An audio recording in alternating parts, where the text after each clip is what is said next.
The sun filtered through the tall windows of the central station, casting golden patches on the marble floor that seemed to shift with each passenger's step. Lauren clutched the handle of her suitcase as if it could prevent her from collapsing right then and there. Around her, the muted sound of luggage wheels, fragmented voices, and murmured farewells created a familiar setting. But for the first time, she was the one leaving. At 28, Lauren Bennett hadn't imagined she would be leaving everything behind. But perhaps the hardest part wasn't the move to another country, but everything left undone, unsaid. It wasn't exactly courage that propelled her at that moment.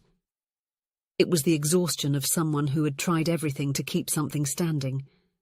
The daughter of a nurse who worked 3 shifts a week, and a teacher who taught more with his eyes than with words, Lauren learned early on to fend for herself. She grew up surrounded by books and silences, in a home where love was discreet but steadfast. Her dreams were always too big for the boundaries of the neighborhood she lived in, but she carried within them the steadiness of the roots that supported her. She met Derek almost by chance, on a night when everything told her to stay home. A small college party, the kind where conversations evaporate quickly, but he stayed. He sat next to her on the threadbare sofa, spoke softly, with a calmness that contrasted with the fast-paced world. Derek didn't smile to impress. He smiled because he heard something he genuinely found funny. It wasn't love at first sight. It came later, gradually. In the messages exchanged amid exams and deadlines. In the silences shared between one cafe and another. In the care he took to listen to her ideas, even when he didn't quite understand. Lauren found herself trusting him before she even realized she no longer trusted many people. They built themselves like someone building a house with their own hands, slowly, with flaws, but with truth. And even so, even with so much effort, not everything endured. Now there, amidst the hustle and bustle, 5 years had passed since that first meeting to this moment at the station. 5 years of a routine built with 4 hands, lazy Sunday breakfasts, honest discussions about movies, the silent support when she missed an opportunity, the genuine celebration when he finally managed to get into a respected architecture firm. It was a relationship that didn't need grand declarations, just a glance across a crowded room to know they were connected. The platform was starting to get more crowded. Lauren checked her watch. 20 minutes left until boarding. 20 minutes that seemed to separate 2 different lives. In her bag, along with her passport and documents, was the official letter from the multinational company that had offered her the position of project coordinator in another country. It was everything she had always wanted. Recognition, challenge, the chance to prove her worth on an international stage. Lauren remembered Derek's expression when she told him about the offer. They were on the small balcony of his apartment where they shared moments together. He was watering the plants, always attentive to the small details. When she finished speaking, there was a silence that seemed to last forever. "This is amazing, Lauren," he finally said, using her full name, which was unusual. His eyes were moist, but his smile was genuine. "It's exactly what you've always wanted." The atmosphere became awkward between them. In the following weeks, they tried to talk about the matter practically, like adults. They discussed long-distance relationships, occasional visits. Maybe he could transfer later. But the truth lingered between them, unspoken yet felt. Derek's architecture firm was his dream come true, just like this job in another country was hers. He had deep roots in the city, his family, weekend project management duties, the group of friends he had from childhood. For Derek, the place mattered. On their last day together, packing the final boxes, Lauren took another chance. "There are great architecture firms there, you know. I read about some that work with urban rehabilitation, exactly what you love to do." Derek looked at her with that crooked smile that always made her heart race. "I know, love, and I'm not saying it will never happen, but I can't just drop everything right now, in the middle of the community centre project with my mum needing support." He hugged her from behind. "This doesn't mean it's over.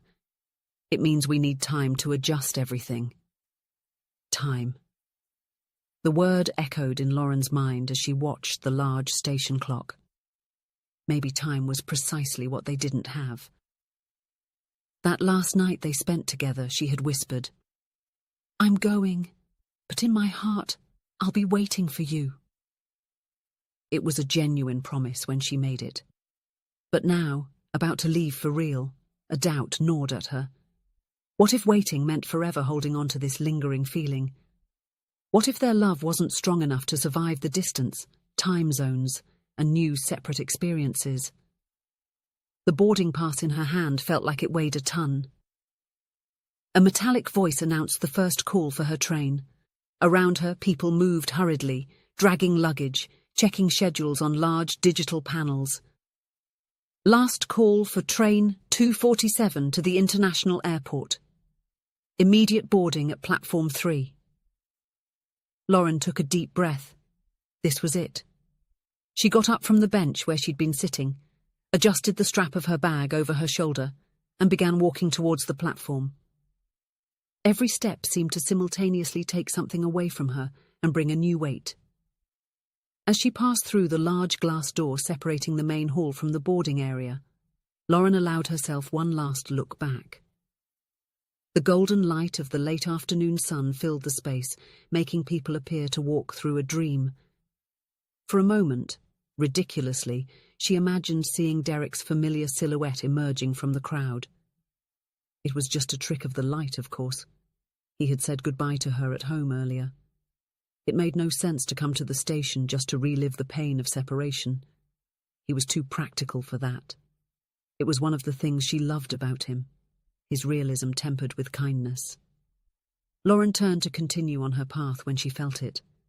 A light, almost hesitant touch on her shoulder. Warm, familiar. A touch she would recognize even in the dark, even while sleeping. The world seemed to slow down as she turned around. There he was, Derek, with hair more tousled than usual, breathing heavily as if he had been running, his brown eyes more intense than she had ever seen. "You promised you'd wait," he said, his voice slightly hoarse. "You won't need to." Lauren felt the ground sway beneath her feet. "Derek, what are you doing here?" Her voice came out in a whisper. He held a creased brown envelope in his hands, and there was something different in his face, a vulnerability she rarely saw in him. "I've been thinking a lot since our conversation on the balcony," he began, his words a bit rushed, "about what really matters, about choices. Derek, my train—" I know. Just listen to me for a minute, please."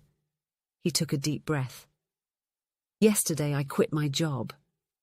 "You did what?" Lauren couldn't process what she was hearing. Derek loved his job.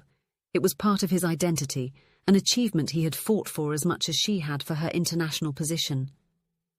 "I quit," he repeated, now more calmly. "It was the hardest thing I've ever done professionally. But then I realized it would be even harder to stay here without you." Lauren felt her eyes filling with tears. "But your project, your family, all of that is important. But you're my family too, Lo." He opened the envelope and took out 2 tickets. "This isn't about following you. It's about building something together, somewhere new. It's about not letting the fear of change prevent me from being with the person I love." "What do you mean?" asked Lauren, her voice almost gone. "In the past few days I've contacted some college friends. Remember Miguel, who studied abroad with us? He has an architecture firm there now, specializing in sustainable projects. We talked at length." Derek smiled, that smile that always made her feel at home. "I don't have guarantees. I'll need to start over, maybe in a more junior position at first. But I'm willing to try." Lauren couldn't hold back the tears that streamed freely down her face. "Are you really coming with me?" "If you still want me." He held up the 2 tickets, one-way ticket, and one of courage, as my dad would say. The final boarding announcement echoed through the station, but Lauren barely registered it. All she could see was Derek standing before her, offering not just company but a commitment she hadn't even allowed herself to hope for. "And your mum? Her recovery?" "She's better. She was actually the one who gave me the final push. She said she'd never forgive me if I let happiness slip away out of fear." He stepped forward, closing the distance between them. "I always thought place was so important, you know, having roots. But I realized I can grow roots anywhere, as long as it's with you." Lauren let go of her luggage and jumped into his arms, not caring about the people passing by, the train that might leave, the uncertain future. There, in the warmth of that embrace, was the only certainty that mattered. "Are you sure?" she whispered against his chest. "It's such a big change. I don't want you to regret it later." Derek gently pulled away to look her in the eyes. "The regret would come if I stayed, Lo. If I let you go and forever asked myself, what if? I'm not saying it will be easy. We'll face challenges we can't even imagine yet. But we'll do it together." He glanced at the large station clock. "And now I think we need to run, or we're going to miss this train." Laughing through tears, Lauren picked up her suitcase again. Together they ran to the platform, reaching it just as the conductor was about to close the doors. Breathless and smiling, they found their seats in the nearly empty carriage. As the train began to move, leaving the station behind, Lauren looked out the window at the city that had been her home for so long. The familiar streets, the parks where they had walked, the buildings that held so many memories. But instead of nostalgia, she felt an almost electric anticipation for the future. "What are you thinking about?" Derek asked, intertwining his fingers with hers. Lauren smiled, finally understanding the lesson she would carry with her into the new life awaiting them. Waiting doesn't mean standing still. Sometimes love is about moving together, even without knowing precisely what awaits at the next destination. "I'm thinking that love isn't about places or distances," she replied, squeezing his hand. "It's about choosing, every day, to build something bigger than ourselves." The train gained speed, taking them towards an unknown but shared future. And in that certainty, there was all the assurance they needed. If you enjoyed the story, please leave a comment with a rating from 1 to 5 to show how much you liked it. Also, watch the video that is now appearing on your screen. See you soon.